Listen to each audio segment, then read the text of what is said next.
Hello purple berries, I am Tisha, I am from Taekook universe. তো আজকের এই collaboration স্টোরিতে তোমরা আমাকে নামজিন, জিহোপ, সুগা, জংকুক, সুহো, কাই, কথন এবং তার পাশাপাশি কিছু সাইড ক্যারেক্টার্সে দেখতে পাবে। Hi armies, my name is Tisha, I am from baby army dubbing world. আজকে এই স্টোরিটাতে তোমরা আমাকে তে, জিমি এবং সুমির ক্যারেক্টারে দেখতে পাবে। পরের দিন রাতে জংকুকদের বাড়িতে আরেম তার স্টাডি রুমে বসে কাজ করছিল ফাইল নিয়ে। তখনই জংকুক আসে। আসতে পারি? চলে আয়, এটা তোর বাড়ি, অফিস না, তাই পারমিশন নেওয়ার কিছু নেই, বুঝলি? জংকুক চেয়ারে বসতে বসতে বলল, তা তো বুঝলাম। বাবা, আমার তোমার সাথে কিছু কথা আছে। বল। তুমি যে টিম 6 তৈরি করেছো তাতে আমার কোনো প্রবলেম নেই, কিন্তু তে, ওই মেয়ে কেন? একটা বাচাল মেয়ে। তে কি করেছে? কি করেনি তাই বলো। এরপর জংকুক সব বলল আরেমকে। সব শোনার পর আরেম হাসতে লাগলো। বাবা, তুমি হাসছো? আচ্ছা ঠিক আছে, হাসছি না।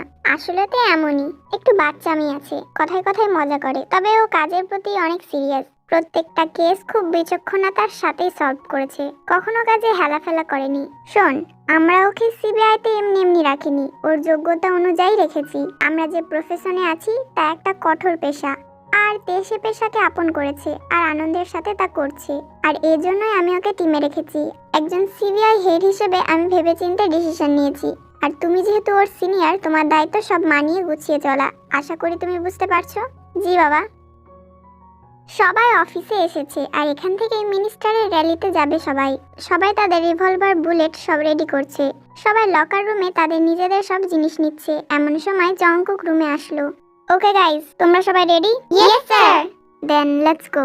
সবাই নিচে নেমে গেল, গাড়িতে উঠলো। জংকুক ড্রাইভ করছে, পাশে তে বসলো, আর মাঝের সিটে জিমিন, সুগা, আর শেষে জিন আর জেহোপ। কিছুক্ষণ পর তারা সেখানে পৌঁছালো। সবাই গাড়ি থেকে নেমে সামনে গেল। Hello sir. হ্যালো, আপনারা? আমরা সিবিআই থেকে এসেছি। স্যার আপনাকে বলেছে হয়তো। ও হ্যাঁ, অফিসার নামজুন বলেছে আমাকে। তো আপনাদের পরিচয়? আমি সিনিয়র অফিসার জংকুক, তিনি অফিসার সুগা, অফিসার জেহোপ, অফিসার জিন, অফিসার জিমিন আর অফিসার তে। নাম সবার লাস্টে বললো, তাও আবার পেঁচার মতন মুখ করে। শ্যাওড়া গাছের 15 নম্বর পেতনি, কোন নম্বর বয়ফ্রেন্ড? মিস তে, কিছু বললে? না স্যার, আমি কি বলবো। তো আমি আসি, আপনারা থাকেন, আমি আসলে একটু কাজ করছি। Okay sir. মিনিস্টার চলে গেল। ওকে গাইস, তোমরা অ্যালার্ট হয়ে যাও, চারিপাশে নজর রাখো। কোনো সন্দেহজনক কাউকে দেখলে ইনফরমেশন দিও। তোমাদের সবার ইয়ারফোন কাজ করছে তো? Yes sir.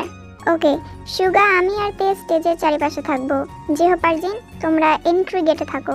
আর জিমিন, তুমি সবার দিকে খেয়াল রাখো। Yes sir. সবাই যার যার কাজে চলে গেল। অনুষ্ঠান শুরু হলো। অনুষ্ঠানের এক পর্যায়ে মিনিস্টারকে ফুল দিয়ে সম্মান জানানোর জন্য লোকজন উঠলো। এদিকে জংকুক আর বাকি সবাই সবকিছু দেখছে আর নজর রাখছে। হঠাৎ জংকুকের নজরে মিনিস্টারের কোটের উপর পড়া লাল ডটের উপর পড়লো। সঙ্গে সঙ্গে জংকুক লাল ডটের উৎস খুঁজলো, আর তার চোখ ঠিক গেল পাশের বিল্ডিং এর উপর। দেখলো একজন লোক রাইফেল হাতে মিনিস্টারকে শুট করার ট্রাই করছে। জংকুক একবার মিনিস্টারের দিকে তাকালো, তো আর একবার শুটারের দিকে। জংকুক দৌড় দিল স্টেজের দিকে, ওইদিকে লোকটিও শুট করে দিল। জংকুক দৌড়ে গিয়ে মিনিস্টারকে ধাক্কা মারলো, আর দুজনেই পড়ে গেল। সবাই গুলির শব্দে ভয় পেয়ে গেল, আর অনুষ্ঠানে হইচই শুরু হয়ে গেল। সবাই দৌড়াদৌড়ি করতে শুরু করেছে। স্যার, আপনি ঠিক আছেন তো? আমি ঠিক আছি। জংকুক উঠে দাঁড়ালো আর বিল্ডিং এর দিকে তাকালো। শুটারটা তখনও দাঁড়িয়ে ছিল। জংকুকের দিকে নজর পড়তেই দৌড় দিল। জংকুকও দিল দৌড়। জংকুকের পেছনে তে আর সুগাও দৌড় দিল, আর বাকিরা জনতার হইচই সামলাতে লাগলো। জংকুক দৌড়াতে দৌড়াতে এক পর্যায়ে লোকটিকে দেখতে পেল। জংকুক আরো জোরে দৌড়াতে লাগলো। এদিকে তে আর সুগা দৌড়াচ্ছে। দৌড়াতে দৌড়াতে লোকটি একটা গলিতে ঢুকে গেল। জংকুকও ঢুকে পড়লো, সুগাও তাই করলো। তে কি মনে করতে গলিতে না ঢুকে সাইড দিয়ে চলে গেল অন্য গলিতে।